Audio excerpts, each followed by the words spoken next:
Gourami is a popular group of fish, and one of the most popular varieties is the pearl. They have a beautiful collection of white spots across their body and large delicate fins. All of this makes a very attractive fish for your aquarium. It's useful to have a little experience when keeping these fish. They can easily cause you to make some beginner mistakes, especially when you keep a breeding group. This video will teach you how to care for your Pearl Gourami, ideal tank mates, what size they should grow to, and much more. Pearl Gourami are freshwater fish from the Osphromidae family. This family includes lots of different gourami species, including the popular dwarf and kissing varieties. Because of the patterns across their body, they are sometimes known as diamond, lace, or mosaic gourami, but these names are less common. They're native to Thailand, Malaysia, and Indonesia. Here they live in shallow tropical waters with plenty of vegetation and acidic water. Nowadays you can find them all over the world because they're bred in captivity for the fish-keeping industry. These fish can sometimes be demanding, so are best for those who have some experience under their belt. With a little know-how, they're fairly easy to keep. This makes them popular for home aquariums, especially when combined with the intricate patterns that make them one of the most eye-catching tropical fish around. You'll find them in lots of different fish stores, and you should be able to pick one up for around $5. Pearl Gourami share lots of behaviors with other gourami species. Most of their time will be spent swimming around the mid to upper levels of the tank. Occasionally you'll see them head to the surface. This is them heading up for oxygen. Whilst most fish breathe using their gills, some fish such as Pearl Gourami can also breathe through a labyrinth organ that takes oxygen directly from the air rather than water. During spawning, they can become particularly aggressive. Males are the most aggressive. They'll fight over females and scare off any fish that comes near their nest. The rest of the time they are quite peaceful and shouldn't bother tank mates.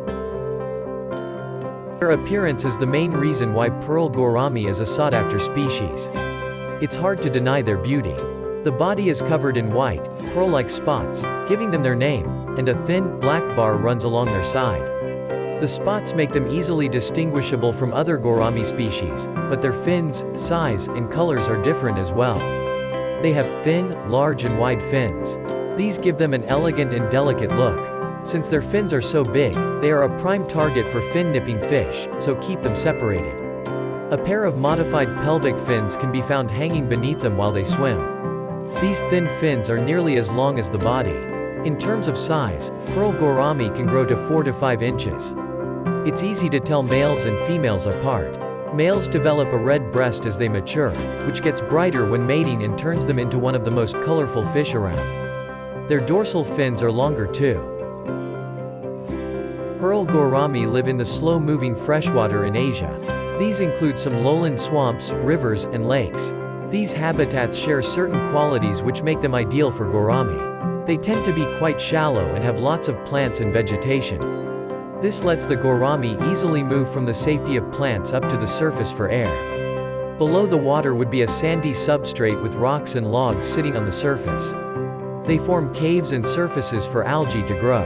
The best way to keep your gourami happy is to design your aquarium to be as close as possible to its natural environment. This lowers the risk of any health problems or hunger strikes. Ideally, at the bottom of the tank, you'd have sand, since this is what they'd be used to in the wild. Fine-grained gravel can also be used as a substitute since the gourami will be higher up in the tank most of the time. You will also need to add plants to the tank. Live plants are best as they can be eaten and help to make the water cleaner. Decorations are less crucial but can make the tank a bit more interesting.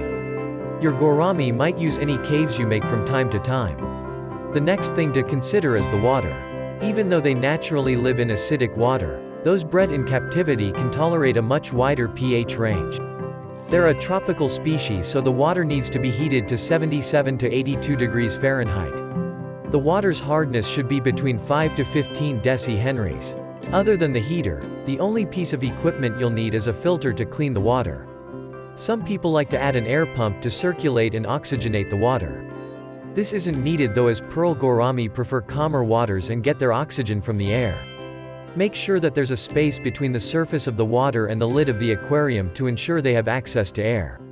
Pearl Gourami need at least a 30-gallon tank, especially if you want to keep a small group of them. You need roughly 6 gallons for each Pearl Gourami to give them enough space.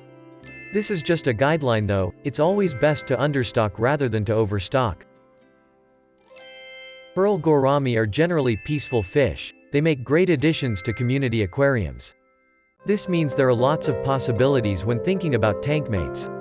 The best choices are small and peaceful fish like pearl danios or neon tetras. You can venture into larger fish as long as they don't have a reputation to be territorial or aggressive.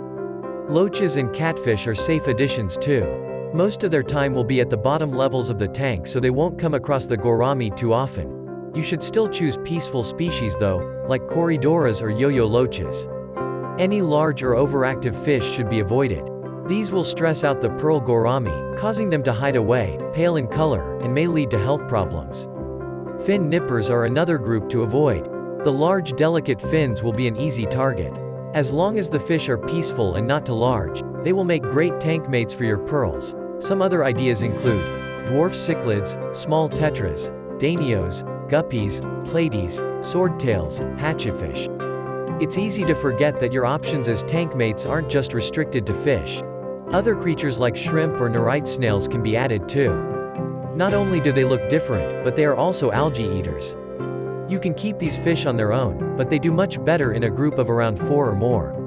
They're social animals, so you'll see a lot more of their natural behaviors when keeping a shoal of them. A group will emphasize their colors as well. Watching a group of pearls moving around each other can be quite the spectacle. The only thing you really need to consider when keep more than one is their sex. If the ratio of males to females is too high, they'll start to fight. 1 male to 2 to 3 females is best. These numbers will help people hoping to breed them too. It's important to pick a healthy diet for your fish. The diet you give your gourami can affect their growth and behaviors. Pearl gourami aren't picky eaters. They live an omnivorous lifestyle, letting them eat pretty much whatever comes their way. In the wild, this might be larvae, small insects, eggs or algae. They can find food easily because they have aquatic plants all around them to eat if nothing else passes by. You won't struggle to replicate this for them in an aquarium. They will eat most fish foods you can get from pet stores, like flake, pellet, live and frozen foods. It just needs to be small enough to fit in their mouth. Live foods are good because they encourage some different behaviors. The fish have to work for their meal. Examples of live foods are brine shrimp and glassworms. Instead of fish foods, green vegetables can be added. If you cut up some small pieces, a simple vegetable like zucchini becomes a healthy way to vary up the diet.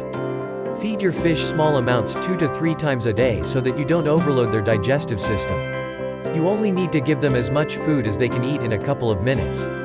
Remove any leftover food from the tank so that it doesn't decay and ruin the quality of the water.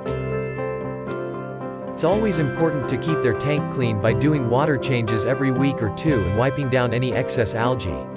A clean tank makes the disease much less likely. However, you can't avoid diseases completely. All fish can get them, and pearl gourami are no exception. One of the most common problems for this species is fin rot. This is a bacterial infection that results in decay and discoloration of the fins. The bacterium thrives when the water quality is poor and will more likely become an issue if the fins are already damaged. This is another reason to avoid fin nippers. If you find that your fish do have fin rot, perform water changes more regularly. Antibacterial medications can be added to the water to control the infection. Fin rot is just one of numerous diseases pearl gourami might get. You need to watch your fish carefully to check for any signs of disease. The most common symptoms are reduced activity, discoloration, and going off their food. Look out for physical damage too, especially when spawning, as the males may be fighting. Male gouramis have a thinner profile, especially during the spawning season. They also carry a vibrant red streak along the throat and belly. This makes telling your guys from your girls a cinch, allowing you to organize your pairs without a problem. To breed your pearl gouramis, you need to set up a separate breeding tank. Floating plants are necessary, so the bubble nest has something to anchor to. You also want to set the water temperature to a balmy 80 degrees Fahrenheit. For a few weeks prior, precondition your chosen pair with live foods. This triggers the spawning drive. You'll know you're on the right track when the male builds his bubble nest below the floating plants. On average, the nest is about 10 inches wide. When the male's satisfied with his nest, he'll display underneath to attract the female. The pair touch their ventral fins together and then spawn. A female can lay up to 200 to 300 eggs. The male ensures all the eggs drift into the nest, and then he chases the female away. You'll want to return the female to the community tank. If left in the tank, the male will attack her. He takes his guard duty very seriously. After around 4 days, the eggs hatch. The fry are immediately free swimming. The male ceases guard duty and will eat them if not removed. You can feed the fry infusoria for the first couple of weeks. After that, they can graduate to newly hatched brine shrimp. At 1 month, you can switch to fine ground fish flakes. Keep up with water changes every 2 to 3 days to prevent harmful waste buildup.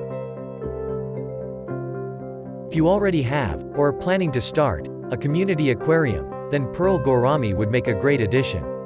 They're one of the most popular gourami species, and just a popular freshwater fish in general.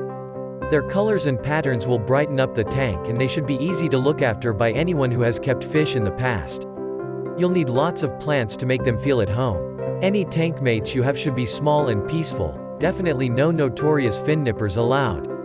When these fish are kept healthy, you'll enjoy watching them move around and interact with each other. If you're looking for a new fish, they would be a great addition.